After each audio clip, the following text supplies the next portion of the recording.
सुप्रभात बच्चों, हिंदी कक्षा में आप सभी का स्वागत है। बच्चों, आज हम लोग आपकी पाठ्य पुस्तक मेधा का 5वां पाठ पढ़ने जा रहे हैं, जिसका नाम है बिरसा मुंडा।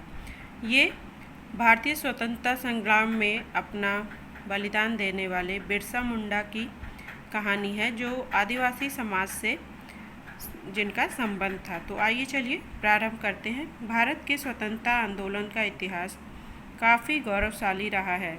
इस इतिहास के पन्नों में समाज के हर वर्ग के बलिदानियों की कहानियाँ सिमटी हैं। ऐसे में ही एक वीर सेनानी बिरसा मुंडा की जीवनी इस पाठ में वर्णित है, जिन्हें आदिवासी समाज आज भी भगवान के रूप में पूजते हैं।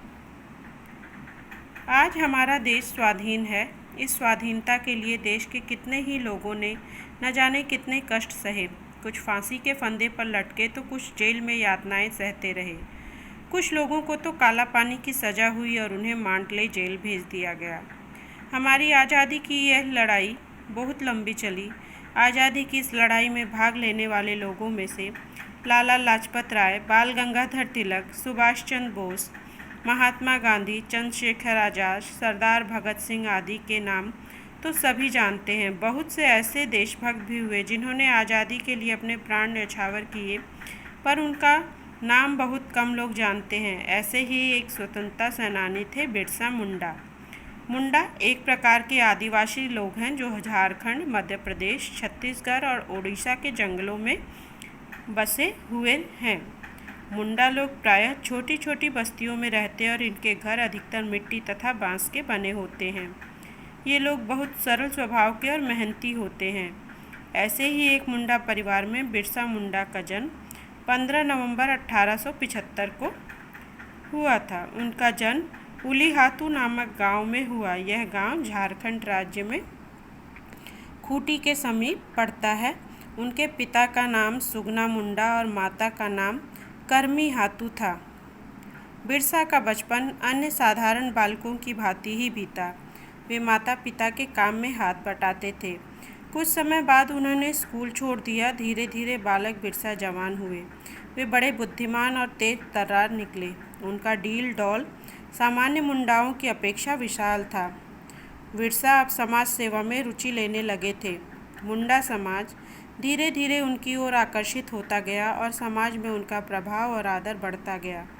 मुंडा लोग यहाँ तक मानने लगे कि उन्हें कोई सिद्धि प्राप्त है और उनके हाथ फेर देने भर से बीमार आदमी भी ठीक हो जाता है। आदिवासी लोग उन्हें धरती बाबा कहकर पुकारने लगे थे। तो बच्चों, जैसा कि आपने पढ़ा कि हमारे स्वाधीनता संग्राम में बहुत से लोगों ने बलिदान दिए, बहुत से लोगों ने अनेक कष्ट सहे, यातनाएं सही। लोगों को फांसी के फंदों पर लटकाया गया, कुछ लोगों को काला पानी की सज़ा दी गई।